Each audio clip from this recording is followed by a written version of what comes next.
Hello guess കൊച്ചുമത്തിയും പൊടിമീനും ഒക്കെ വീട്ടിൽ കിട്ടാൻ നേരത്ത് അമ്മ ഉണ്ടാക്കുന്ന ഒരൊറ്റൊരു റെസിപ്പി ഈ ഒരു മീൻ പീര തന്നെ കേട്ടോ. അത് വളരെ ഇഷ്ടമുള്ള ഒരു ഐറ്റം തന്നെയാണ്. അപ്പോൾ എനിക്കും കുറച്ച് കൊച്ചുമത്തി കിട്ടിയിട്ടുണ്ട്. നമുക്ക് ആ ഐറ്റം ഉണ്ടാക്കാം. അതിന് വേണ്ടി സവാള, പച്ചമുളക്, അതുപോലെ ഇഞ്ചി, വെളുത്തുള്ളി, തക്കാളി, കറിവേപ്പില, പുളി, പച്ചമുളക് കേട്ടോ. ഇനി സവാളയ്ക്ക് പകരം കൊച്ചുള്ളി ആണെങ്കിൽ ചേർക്കട്ടെ. പിന്നെ തേങ്ങ, മുളക് പൊടി, മഞ്ഞൾപ്പൊടി, ആവശ്യത്തിന് വെള്ളം എടുത്തിട്ടുണ്ട്. പിന്നെ വേണ്ടത് ചട്ടിയാണ് കേട്ടോ. പിന്നെ ഉപ്പും വേണം കേട്ടോ. അപ്പോൾ മെയിനായിട്ട് നമുക്കിനി സ്റ്റാർട്ടാക്കാം കേട്ടോ. അപ്പോൾ ആദ്യം തന്നെ ചട്ടിയിലോട്ട് നമ്മൾ എടുത്ത് വെച്ചിരിക്കുന്ന തേങ്ങയും മഞ്ഞൾപ്പൊടിയും അതുപോലെ തന്നെ മുളക് പൊടിയും ചേർത്തിട്ട് കൊടുക്കുന്നുണ്ട്. ഇനി നമ്മൾ അരിഞ്ഞ് വെച്ചിരിക്കണം മിക്സ് കൂടി ചേർക്കാവേ.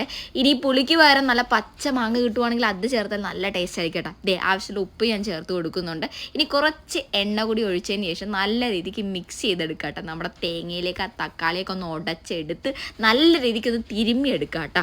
ആ തിരുമ്മി ആ മിക്സിലേക്ക് വേണം കേട്ടോ നമുക്ക് മീൻ ഇട്ട് കൊടുക്കാൻ വേണ്ടിയിട്ട്. എനിക്ക് ഏറ്റവും ഇഷ്ടമുള്ളവരാട്ടോ. ഏറ്റവും കൂടുതൽ അമ്മ പറയാറുണ്ട് ഈ പീര പറ്റിക്കാൻ നേരത്തെ മുള്ള ഒരുപാടില്ലാത്ത മീനിലാണ് ഇത് ചെയ്യേണ്ടതെന്ന് പറയും കേട്ടോ. എന്നാലല്ലേ ആ തേങ്ങയിലേക്ക് നല്ല രീതിക്ക് ഉടഞ്ഞു പോയ മീൻ നമുക്ക് എടുത്ത് കഴിക്കാൻ വേണ്ടി പറ്റത്തുള്ളൂ. മുള്ളുണ്ടെങ്കിൽ അത് ഭയങ്കര റിസ്ക് ആയിരിക്കുമല്ലോ.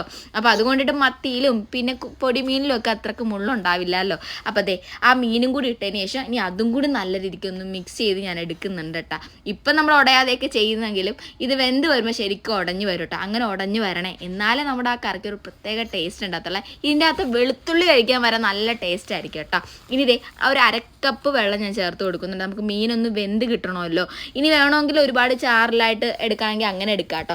ഇനി ഇല്ലാന്നുണ്ടെങ്കിൽ നല്ല രീതിക്ക് വറ്റിച്ചാണെങ്കിലും എടുക്കുക കേട്ടോ. അപ്പം ഞാൻ ഇതൊക്കെ മിക്സ് ആക്കിയതിന് ശേഷം ഇനി അടച്ച് വെച്ച് തീ ഓണാക്കിയിട്ട് വേവിക്കാൻ വേണ്ടി പോവാണ് കേട്ടോ. അങ്ങനെ നമ്മുടെ തിളച്ച് നല്ല പറ്റി റെഡിയായിട്ട് നമ്മുടെ കറി വന്നിട്ടുണ്ട്. ഇനി കുറച്ചൊരു വെളിച്ചെണ്ണ കൂടി ഞാൻ ചേർത്ത് കൊടുത്തതിന് ശേഷം അടച്ച് വെക്കുവാണ്. ഇനി പുളിയൊക്കെ പിടിച്ച് നമ്മുടെ മീൻ സെറ്റായിട്ട് കിട്ടും കേട്ടോ.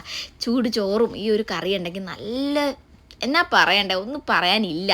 അപ്പോൾ മസ്റ്റായിട്ട് കിട്ടുമ്പോൾ ഒന്ന് ട്രൈ ചെയ്ത് നോക്കുക. ഇനി നിങ്ങളുടെ വീട്ടിൽ ഇങ്ങനെയല്ല ഉണ്ടാക്കുന്നതെങ്കിൽ കമൻറ്റ് ചെയ്യട്ടോ. ആ റെസിപ്പി കൂടി ഞാനൊന്ന് ചെയ്ത് നോക്കാം കേട്ടോ.